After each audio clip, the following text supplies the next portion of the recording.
Jésus s'en alla. Une foule nombreuse le suivait et l'écrasait. Une femme qui souffrait d'hémorragie depuis 12 ans avait appris ce qu'on disait de Jésus. Elle vint par derrière dans la foule et toucha son vêtement. Elle se disait, si j'arrive à toucher au moins ses vêtements, je serai sauvée. À l'instant, sa perte de sang s'arrêta. Jésus s'aperçut qu'une force était sortie de lui. Il se retourna au milieu de la foule.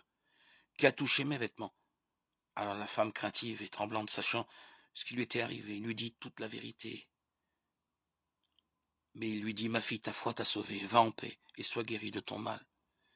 Marc 5, 24-34. La femme malade pense que le simple contact physique, même furtif avec Jésus, va la guérir. Marc et Luc disent en effet que Jésus a senti qu'une force était sortie de lui.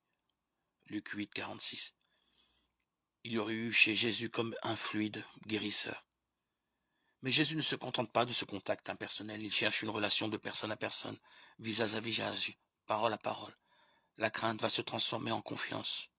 La croyance superstitieuse va devenir une foi en une personne qui lui parle avec bienveillance et lui révèle la vraie cause de sa guérison. Ta foi. On retrouve ici, pour l'idée chrétienne du salut, les points importants de la doctrine biblique.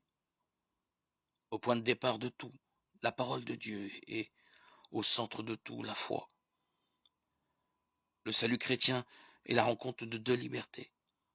La liberté pure de Dieu qui va vers l'homme en Jésus-Christ pour le faire vivre pleinement.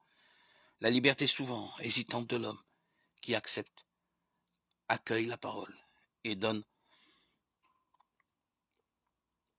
en Jésus-Christ à Dieu une confiance sincère et entière.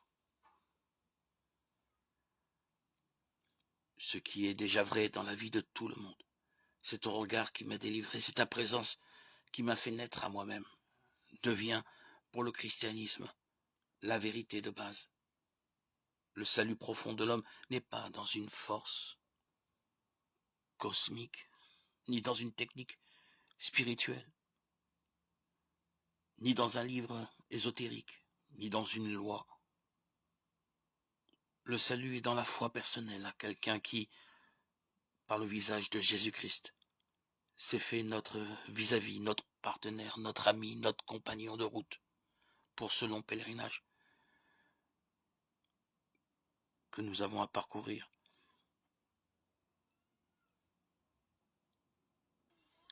Dans cet exil terrestre, où l'âme ne peut vivre,